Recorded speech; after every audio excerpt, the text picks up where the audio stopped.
Yo, what is up, guys? It is Nick, or the Notorious Fantasy, back again today with another fantasy football video. This video is a buy or sell first round ADP video.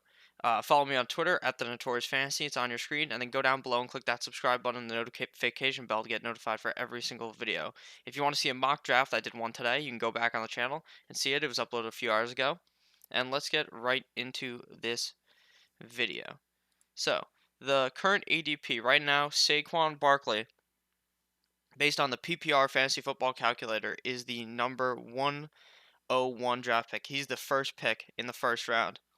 Now, a lot of people think it should be Zeke, blah, blah, blah, that and that, but that doesn't matter for this video. So I'm going to be explaining whether I would buy or sell a player at their current ADP value. So, like I said, the 101 is Saquon Barkley, and in my opinion, that is a buy. I would buy Saquon Barkley at the 101. In my opinion, he should be your first pick. Now, you might tell me, Nick, the Giants kind of suck. And I agree with you, the Giants are pretty fucking bad. We all know who's not bad, Saquon Barkley. Even when the Giants were trash last year, Saquon Barkley still put up crazy fantasy numbers. He was the number one running back in fantasy football.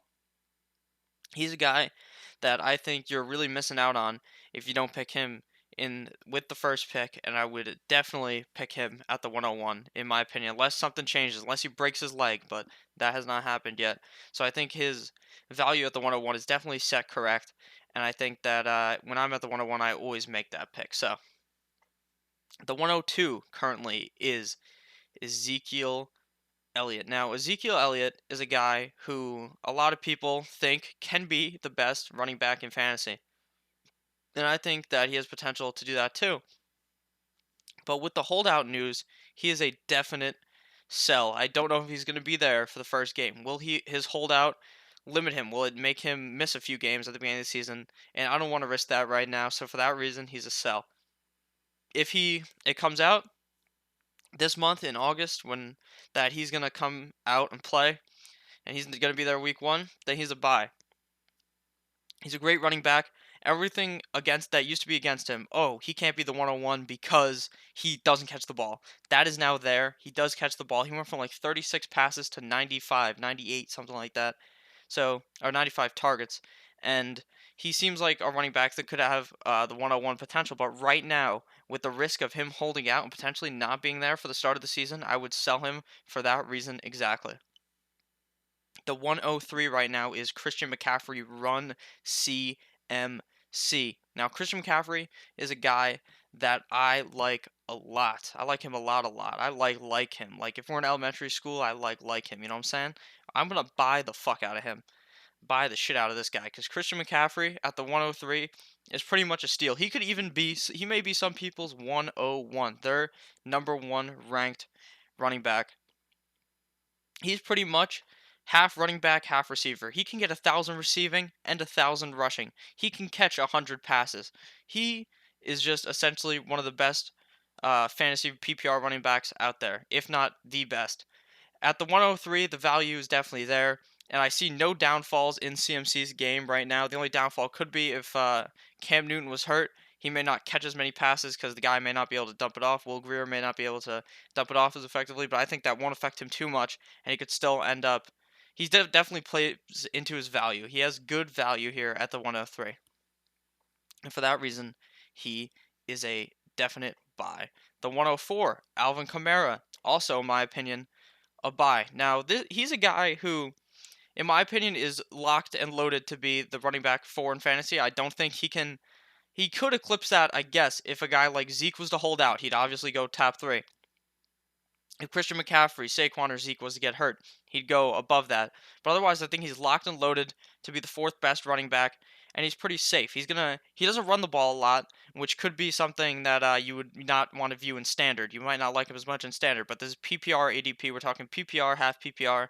This is where his value is at. He catches a bunch of passes. The DBs can't really guard him. They need to put a corner on him in order to guard him efficiently, and a lot of teams have not done that. Once they start doing that, maybe his catches or his catch numbers won't be as good, or his targets won't be as good because he may be covered more. But even with that, I think Kamara's a great pick. Gonna score a lot of touchdowns, rushing and receiving, and he's overall a great back in my opinion. I wouldn't worry too much about Latavius Murray vulturing a lot of his touchdowns. Like obviously his touchdowns may get vultured just like by Mark Ingram last year, but it's not something that really worries me. And for that reason, I'm locked and loaded with him at the 104 in fantasy. The 105, DeAndre Hopkins, in my opinion, is a sell. Now, a lot of people like him at the 105 because they think that DeAndre Hopkins is the best wide receiver in fantasy football. Now, in my opinion, DeAndre Hopkins is the second best wide receiver in fantasy football this year because I think someone who I'm going to talk about later is that definite number one. Now, DeAndre Hopkins obviously had a great fucking season last year. He could end up being the wide receiver one, and I don't hate doing that. But when I'm at the 105, I am always looking running back, in my opinion, and looking for the next guy, David Johnson, to be there at the 105 over a guy like DeAndre Hopkins. I can't hate you picking DeAndre Hopkins there, but in my opinion, I'm going to sell him there. They also came out that he's going to start off, he has an injury. He's going to start off on the PUP, I believe, the PUP list, which means physically unable to perform. So I am kind of worried about that. I think he'll be good for week one, but that obviously makes me slightly nervous. So for that reason, he is a sell. Number 106, David Johnson is a buy. I slammed that buy button like it's that meme. You know the meme where the guy's fucking smacking down on that blue button? That's the fucking buy. You're buying the shit out of David Johnson.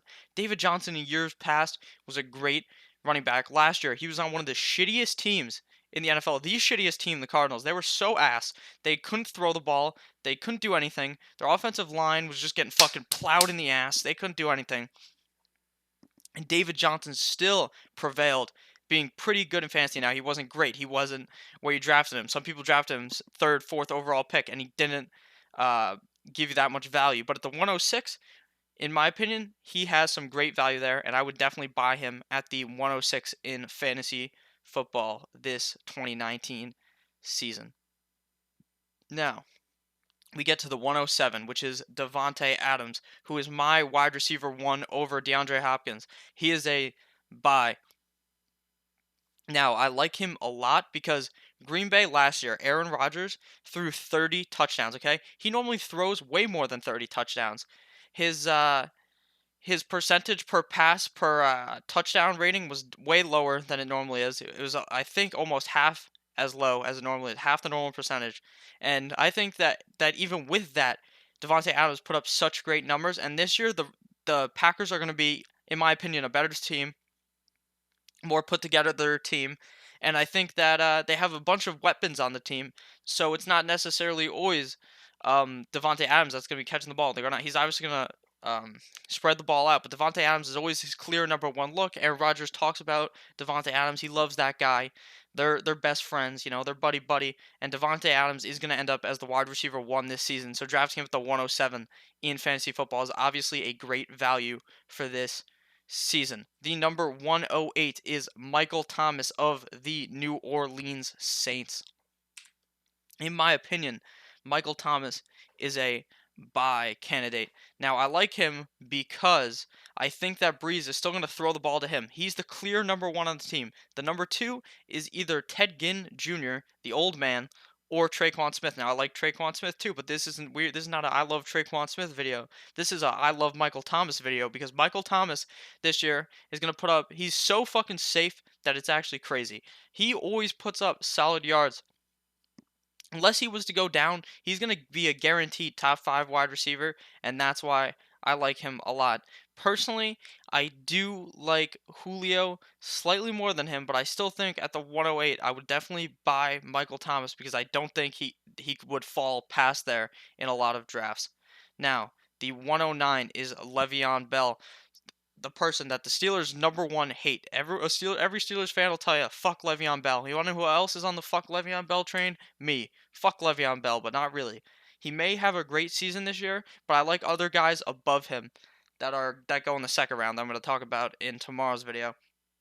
Now the thing with Le'Veon Bell is a lot of people will tell you, oh, the Jets, they're going to give him so many touches, so many touches. Adam Gase came out against Le'Veon Bell. I don't think Adam Gase likes Le'Veon Bell. He's not set in on Le'Veon Bell like you would think he would be.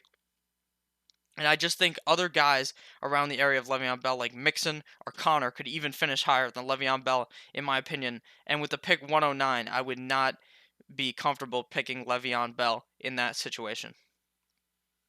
Before I get to the 110, I'd like to ask you guys, could please go down below, click that subscribe button, click that notification bell to get notified for every video, and leave a comment about anything that's happened to the video. If you would buy Le'Veon Bell personally, if you'd buy Zeke, if you would sell any of these guys, fucking tell me, and I'll talk to you in the comments. I always talk to everyone. So the 110 is Julio Jones. He is a buy, in my opinion. I think at the 110, Julio Jones is a steal. He's definitely going to be a top 5 guy, bearing injury. The thing with Julio is he's always kind of hurt, but he always plays. And that is something that does worry some people. He always has the Q next to his lineup. He's always fucking questionable. But there's no question about it in my mind that Julio Jones is worth the 110 pick. Matt Ryan and the Falcons are playing 13 games this season in a dome, which means they don't have to deal with all that wind bullshit. The wind flying at you, the wind going against you, the ball turning fucking opposite direction, going the wrong way because of the wind. They don't have to worry about that. And Julio Jones' touchdowns should go up. Last year, he was not catching very many touchdowns. This year, I think he'll catch a lot more than last season. I think the number was 6 or 8 last year for touchdowns. I think he could be a 10 to 12 touchdown guy, in my opinion. He's the best receiver on the Falcons and one of the best receivers in the NFL. So now we're at the 111. We're almost done with the first round already.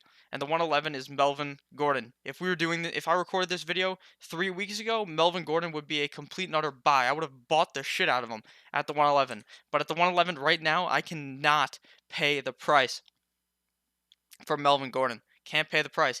He is holding out. Will he play at all this season on the Chargers? Will he get shipped off week 3, week 4? Will he come back to the team week 3, week 4? Will he come back week 1? Right now, we have no idea. If he signs with the Chargers in 3 weeks, I'm buying the shit out of him. I want him back on my team. But right now, I am too worried about this holdout. I don't know what's going to happen. I'm just going to draft Austin Eckler or draft Justin Jackson right now, way later in the draft. And if Melvin Gordon was to hold out, then you just absolutely destroyed everyone because you got them so late.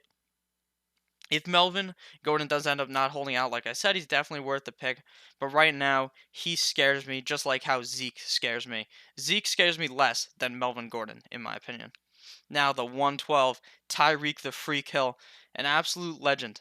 Tyreek Hill is the fastest man, one of the fastest dudes in the league, and I am going to sell him. Even though I just hyped them all up. The reason that I'm a sell, I went back and forth between sell and buy on Tyreek Hill.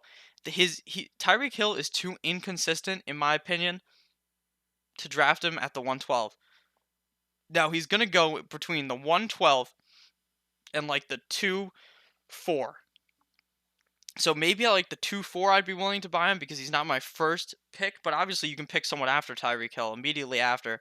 That's a lot safer. But he is too inconsistent in my opinion to draft him right there. Now he's going to put up games where he scores you 35 points and wins you the game. But then he'll put up mediocre games scoring 10 or 11 or 12 points where it doesn't really help you win, where you probably could have found someone off the waiver wire that will put up that production. And for that reason, he's a sell. Now, maybe in a couple of weeks, I'll change my mind and he'll be a complete buy. But as of right now, he's a definite sell. So, thank you guys all for watching the video. I hope you guys enjoyed. Please click the subscribe button down below or the one that's on the screen right now. There's a picture of Johnny Manziel throwing up the money signs, you know. Click on that. Click the notification bell to get notified for all the videos and click on one of the videos that's on the screen. And stay tuned for tomorrow because we're going to do another mock draft and the round 2 of this ADP buy or sell thing. The idea I got was from the fantasy headliners, just so you know. I said at the end of the video. I got the idea from them. So thank you guys all for watching the video, and have a great goddamn day. Goodbye, guys.